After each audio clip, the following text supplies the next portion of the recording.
said there is so much effort and struggle to design and shape human mind when we are out of womb.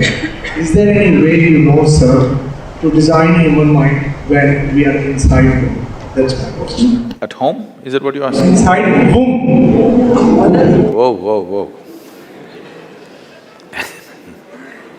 Who is pregnant?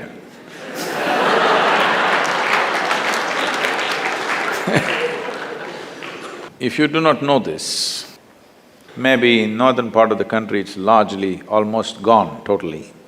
In south it's still little alive in the villages, but there also it's wiped out quite a bit. If you do not know this, from preconception to conception to various stages of pregnancy and delivery, and as long as the mother is feeding the child, there's an entire established process in this country as to how a woman should eat, what she should do, what kind of people she should interact with, what kind of form she should look at, what kind of form she should not look at, what kind of sound she should hear, what kind of sound she should not hear. All this was very much there. But we must also understand life has changed. Today women are going to work, they have to get into that horrible bus where they're pushed around, it doesn't matter she's pregnant. And all kinds of things, all kinds of fumes, all kinds of sounds, all kinds of noises, all kinds of abuse, every kind of thing happening to her. In some way, we're doing that to the child also.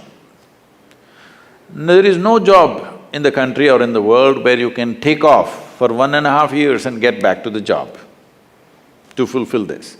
For various reasons, we are not taking the business of manufacturing the next generation of people with sufficient care.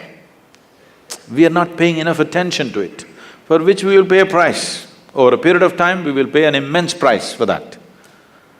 But we are definitely not taking enough care about it in the entire world, not just in this country. Because we've got all kinds of social situations which does not allow that space for a woman to dedicate that kind of time and attention.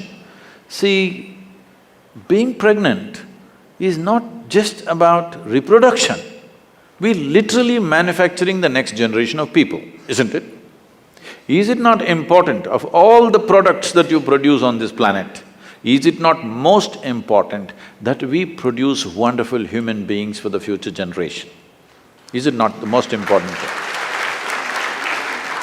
But we have created a social situation and an economic situation where there is no such possibility to take care of these things.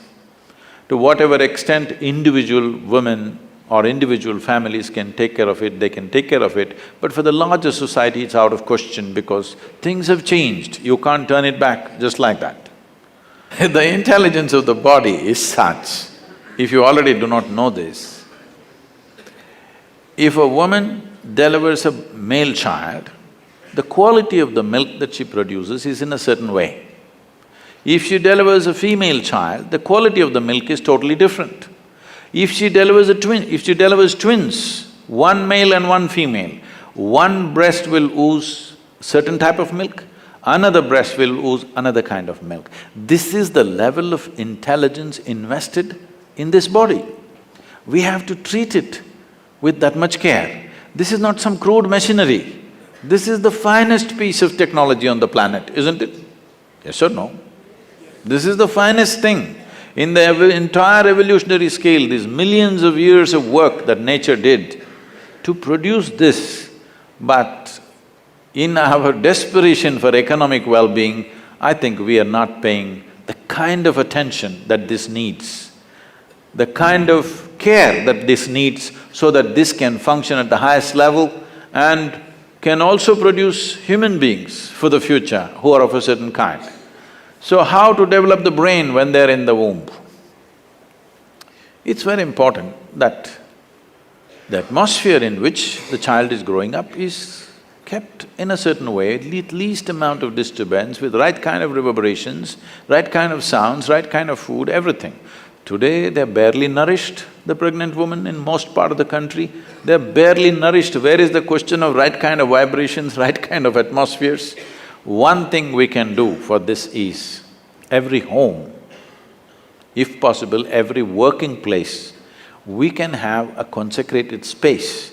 Today, slowly they're coming up with instruments which can measure the reverberations of certain objects. We can create consecrated spaces, or we can create consecrated objects, which at least at that time she can carry upon her body, so that kind of, to some extent, it's not the best solution, to some extent it neutralizes the outside impact to whatever extent possible.